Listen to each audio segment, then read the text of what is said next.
I've serviced weather radar towers across the Midwest for nearly a decade. Most emergency call-outs happen after tornadoes, hailstorms, or lightning strikes. But on my first day, my supervisor gave me one rule that made no sense. Never climb a radar tower if the sky is perfectly clear. I laughed, thinking it was some old technician's superstition. 3 months later, dispatch sent my partner and me to a remote radar station under a cloudless blue sky. Every weather monitor showed a violent storm directly over the tower. We looked up. There wasn't a single cloud. 3 months earlier, I would have laughed if someone told me a clear sky could be dangerous. That morning started with coffee, paperwork, and a dispatch call that made my partner stop chewing his breakfast sandwich. His name was Logan Price. He had been with Midwest Radar Services for 6 years, which meant he had already seen enough lightning damage, bird strikes, ice buildup, and wind shear failures to hate anything taller than a telephone pole. We were sitting in the maintenance bay when dispatch crackled over the speaker. "Unit 4, we need you at Station 12. Logan reached for the radio. "What's the fault?" There was a pause. "Severe rotation alert." Logan looked toward the open garage door. Sunlight poured across the concrete. Not stormlight, not the greenish color you get before a tornado, just clean morning sun. He keyed the mic again. "Repeat that." "Station 12 is reporting severe rotation directly over the tower. Emergency diagnostics are showing sustained winds above 90 miles per hour." Logan slowly lowered his sandwich. Outside, a flag hung limp against the pole. Not even a breeze moved it. I laughed once. I couldn't help it. "That's impossible." Logan didn't smile. Dispatch continued. "No regional storms, no cloud cover, no warnings from the National Weather Service. We need eyes on the equipment." Logan stared at the radio like it had said his name. Then he said, "Send another unit." Dispatch answered immediately. "You're the closest." He didn't respond. I looked at him. "Problem?" For several seconds he didn't say anything. Then he stood, grabbed his keys, and muttered, "Yeah, big one." The drive to Station 12 took almost 2 hours. The whole way the sky stayed painfully blue. No clouds, no haze, no distant thunderheads on the horizon. Just empty sunlight stretching over flat cornfields and county roads. I checked the tablet mounted between us. The live radar image showed a violent red spiral sitting directly over Station 12. It looked like the center of a supercell. Tight rotation, heavy precipitation, wind markers screaming in every direction. But when I looked through the windshield, there was nothing. Logan barely spoke. About 20 minutes from the site, I finally asked him about the rule from my first day. Never climb a radar tower if the sky is perfectly clear. He kept both hands on the wheel. "I told you that because someone told me." "Who?" "My supervisor." "What happened to him?" Logan's jaw tightened. "He climbed." That was all he said. Station 12 appeared at the end of a gravel access road. A fenced compound, one small equipment building, one white radar dome sitting on a steel tower above it. Everything looked normal. Too normal. No shaking fence, no whipping grass, no rain. The air was so still the weeds along the road didn't move. We parked outside the gate. The tablet alarm kept flashing. Severe rotation detected. Logan shut off the engine. Neither of us got out right away. Then the radar dish inside the dome turned, slowly. One full sweep. Logan whispered, "It's not supposed to be moving." I looked at the equipment building. "Why not?" He swallowed. "Because Station 12 has been offline since last night." Neither of us moved for several seconds. The radar dome completed another slow rotation. It wasn't fast, just steady, mechanical, like it was doing exactly what it had been built to do. Logan finally opened the truck door. "Leave your climbing gear." I frowned. "What if we have to go up?" "We're not going up." "But dispatch." "I don't care what dispatch says." There was something in his voice that stopped me from arguing. We unlocked the gate and stepped inside. The silence hit me first. Radar stations are never completely quiet. There are cooling fans, transformers, air conditioners, electrical hum. Station 12 had none of it. The equipment building sounded dead. Yet the radar above us continued making a slow sweep every 15 seconds. Click, whir, click. I looked toward the power cabinet. The master disconnect was hanging open. The entire station should have been without electricity. "So what's turning it?" I asked. Logan didn't answer. He was staring at the access ladder leading into the tower. Halfway up, the steel looked strangely polished, like thousands of hands had climbed the exact same section. Except this tower wasn't climbed often enough for that. Inside the equipment room, every monitor was dark. Every computer was off. The emergency backup batteries had been disconnected. Nothing worked. Nothing. Except one monitor. A small diagnostic display in the corner flickered to life by itself. Its black screen flashed green letters. "Radar online." Then another line appeared. "Target locked." I exchanged a confused look with Logan. "Guard?" The screen changed again.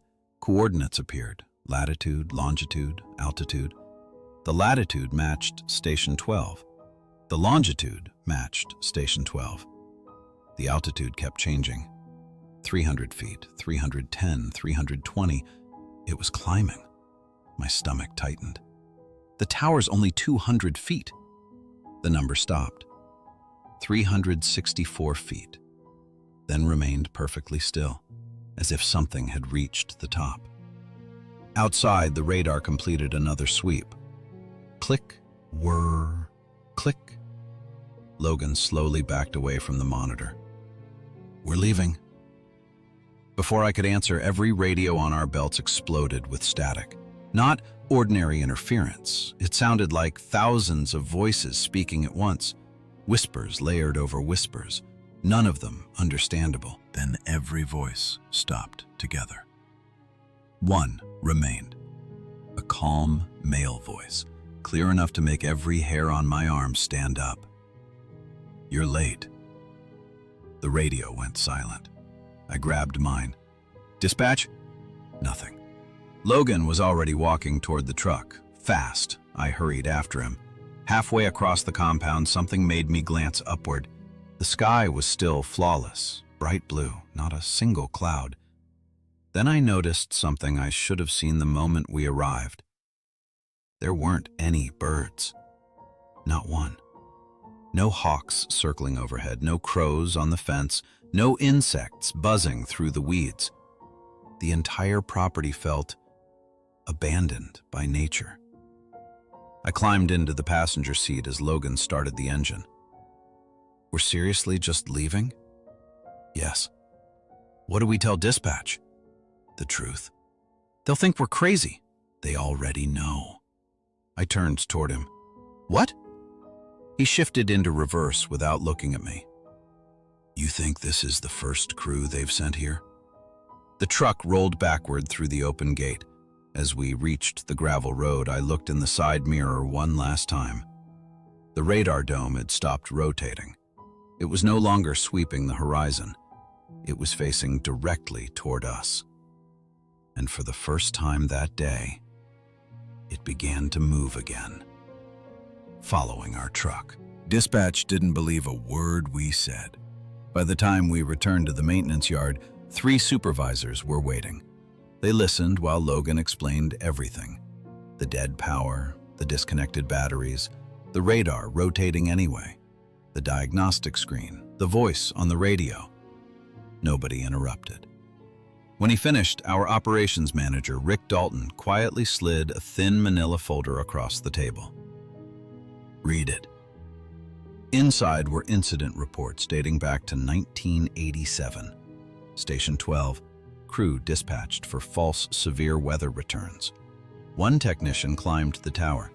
His partner watched him reach the upper platform. Then, he vanished. No fall, no scream, no broken safety harness, just gone. Search helicopters spent 3 days looking. They never found a body. The next report came from 1996. Different crew, same clear sky, same radar signature. 2 technicians climbed. Only one came back down. He resigned that afternoon and never spoke about what happened. Then 2008, another missing technician. Every report ended with the same warning. Do not climb during clear sky rotation events. I looked at Rick. You've known about this for almost 40 years? He nodded. We've hoped it would never happen again. And dispatch still sends people? We send them with one instruction. He looked directly at me. Don't climb. Logan leaned forward. So what exactly is causing it? Rick opened a second folder. Inside were dozens of printed radar images. Every one showed the same thing. A violent, rotating storm centered directly over Station 12. The dates stretched across 4 decades, yet the storm never moved. Not once. It always remained fixed above the tower, no matter the season, no matter the weather. It gets stranger, Rick said. He spread several aerial photographs across the table. The first showed the radar tower from above, nothing unusual. The second had been taken from a higher altitude. A faint dark blur hovered above the radar dome. Not a cloud, not smoke, just something. Its outline looked almost human. What am I looking at? We don't know. He handed me one final photograph. It was nothing but gray static. That's the next image, Rick said. The drone disappeared immediately afterward. The room fell silent. Then one of the engineers entered carrying a laptop. I pulled today's security footage. He connected it to the conference room monitor. The video showed Logan and me entering Station 12, crossing the compound, walking toward the equipment building. Then he paused the footage. There! He zoomed in above the radar dome. At first, I saw nothing. Then, a faint shimmer distorted the blue sky, like heat rising from pavement. Frame by frame, the shape became clearer. A head, 2 arms, a thin body suspended hundreds of feet above the tower, looking down at us. I felt my stomach knot. I never saw that. Rick nodded. No one ever does. The engineer switched to another camera, one mounted near the top of the tower. The recording lasted less than 2 seconds before dissolving into static. But during those 2 seconds, the camera slowly tilted upward. Not because the wind moved it, not because someone adjusted it. It turned as though something above the tower had reached down and pointed it at itself. I didn't sleep that night. Every time I closed my eyes, I saw that distortion hanging above the radar tower, watching, waiting. The next morning, I was ready to quit. Then my phone rang. It was Logan. They're sending another crew. I sat upright. What? Station 12. My stomach dropped. After everything that happened yesterday, they think they can fix it remotely if someone resets the transmitter. I didn't even answer. I threw on my clothes and drove straight to the yard. By the time I arrived, another truck was already pulling out. 2 younger technicians. Neither had been shown the incident files. Neither knew the rule. Logan walked toward Rick before the truck reached the gate. You can't send them. Rick looked exhausted. I didn't. What? They volunteered. I watched the truck disappear onto the highway. Nobody chased after it. Nobody stopped it. Rick quietly handed Logan a set of keys. Take Unit 4. Logan looked at him. You want us to bring them back? Rick shook his head. I want you to make sure they don't climb. We caught up to them just outside Station 12. The younger crew had already unlocked the gate. One technician carried climbing gear. The other rolled a toolbox toward the tower. Logan jumped out before our truck stopped. Get away from that ladder! Both men turned. One laughed. Dispatch says the rotor's jammed. It isn't. We've got orders. So do I. The younger technician pointed toward the radar dome. It's moving. We all looked up. The dome completed another slow rotation, then another. The sky remained perfectly blue, not a single cloud, no wind, no sound except the soft mechanical sweep.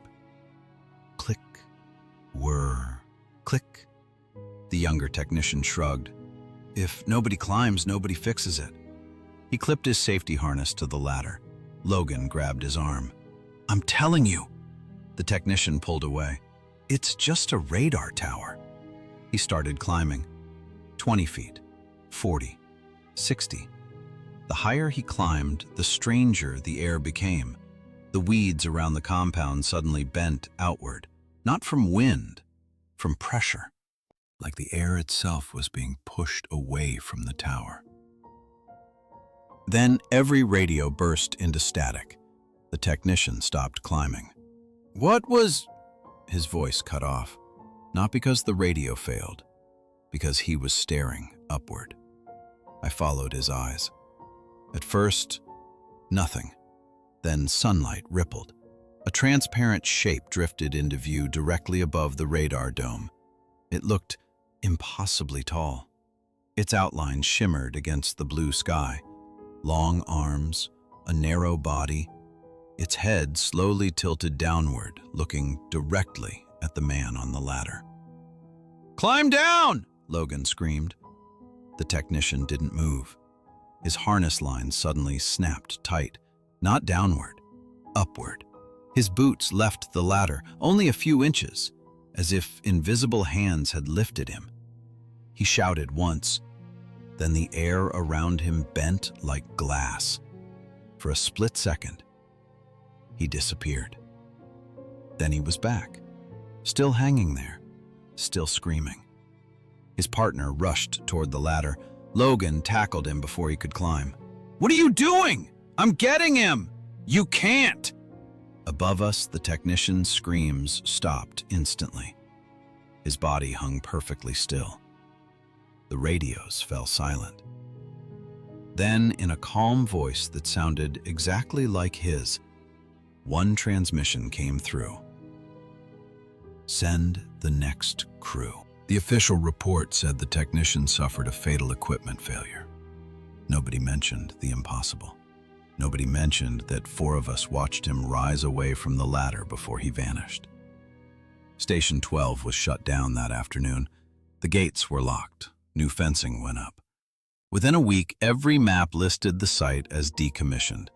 Logan and I were reassigned. Neither of us ever spoke about it again. At least, not until 6 months later. I was servicing a radar station nearly 300 miles away when the control room called. Can you verify something? What is it? We're getting severe rotation. I checked the sky, perfectly clear. My pulse spiked. Where? There was a long pause. Then the operator answered. Not over your station. I heard keyboards clicking in the background. It's moving. I froze. What do you mean moving? The storm signature. It never stays in one place anymore. The operator's voice had become noticeably quieter. It's traveling. I drove back to the maintenance office that night and found Logan already there. He didn't ask why I'd come. He simply pushed a radar image across the desk. The red spiral wasn't centered over Station 12. It sat several miles east.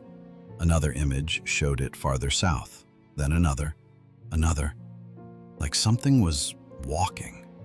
I've been tracking it for weeks, Logan said. It only moves on clear days. Neither of us spoke. Finally, I asked the question we'd both been avoiding. What happens if it reaches a town? Logan didn't answer. He just opened one final file. Inside were dozens of emergency dispatch logs from across the Midwest.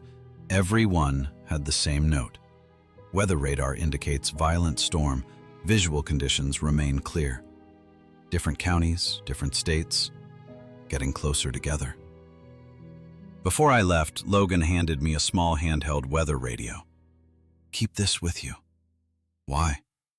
Because every technician who's disappeared reported the same thing first. I stared at him.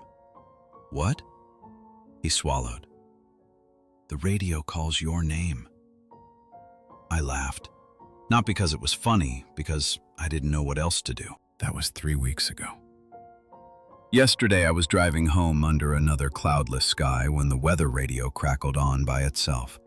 No static, no alert tone, just one calm voice.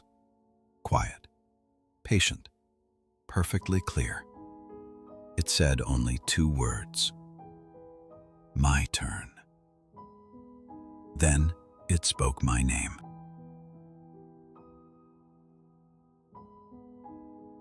If you made it all the way to the end, thank you for listening. Tell me in the comments, would you have climbed that tower or walked away the moment you heard the rule?